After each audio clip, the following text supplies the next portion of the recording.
ampiasa ny vavanao Andriamanitra tsy hainao tsiny amin'izay velona rehefa feno tena anatinao fa Andriamanitra amin'izay hitazatazana ny olana eo masonao amin'izay izy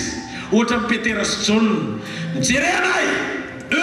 niratra ohatry zao masony amin'ny anarana velona Nazareta mitsangatsangana misangana malemy ny antony dia tsotra velona le fiainana tao anatiny dia nitazatazana teo varavarankely masony Andriamanitra zay ny atao hoe oa na voaositra hitanareo miositra midina ho azy eo amin'ny fiainan'ny olona feno tenin'Andriamanitra rehefa feno tenin'Andriamanitra ianao dia mivelatra le teny ao anatinao mampiasa ny masonao manetsika ny tananao mandeha eo amin'ny tongotao mamelombelona ny tontolo misy anao tsoareteka onandreka alleluia inona ary zavatra nytenenin' Jesosy zao ny natoko 7:20 alleluia misy meny ve zao nolazain'i Jesosy malala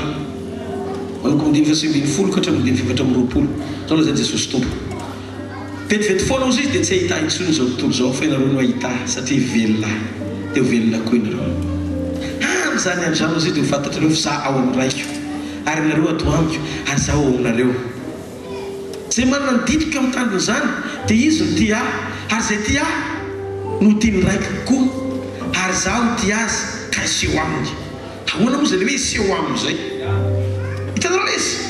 mitoetra somonina atao anatsika izy fa matora tsy tian'Andriamanitra tsika fa rehefa tian'Andriamanitra tsika dia manomboka miseho amin'izay izy miseho amin'ny zavatra teneninao izy miseho amin'ny zavatra jerenao izy miseho amin'ny zavatra ao anaty zany hoe lasa feno fisehono ny fiainanao ary ny fanamasina dia fantsona maneho ny asan'Andriamanitra fotsiny mitondra ny fanatrihan'ny Raisy Jesosy tahaka izay nitranga tao amin'ny Genesis 1 mampitanga amin'ny fomba tsotra izay zavatra teneninao satria tsy hainao tsy no velona fa Kristy ny velona ao anatinao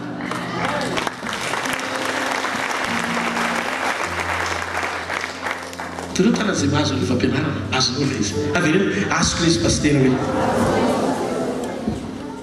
zany antony nameza nyfanamasina ntsika satria nyfanamasina manambara ny présencen'Andriamanitra ny fisiany ray miasa Jesosy Kristy eto anatsika milaza ny fanatrian'Andriamanitra isika ny fanamasina maneho hita fa miasa Andriamanitra sy ny heriny maheriny sy toa amin'ny alanantsika izay ao anatsika zay mahatonga ny krismasy olombelona nitan'Andriamanitra voalohany tonga dia avy amin'ny zavatra faran'izay kely tao kibon'ny Maria no niainga Andriamanitra namoaka olona tsisy firaisana ranofo alleluia rotsana ny tanan'izay mena tsy ho tomboko androany izy fa amin'ny heriny amen fa avy hatrany aloha tsika dia jeriketsy anaraka amin'ny vavolombelona aloha fidirantsika mivavaka andro ny ariva alleluia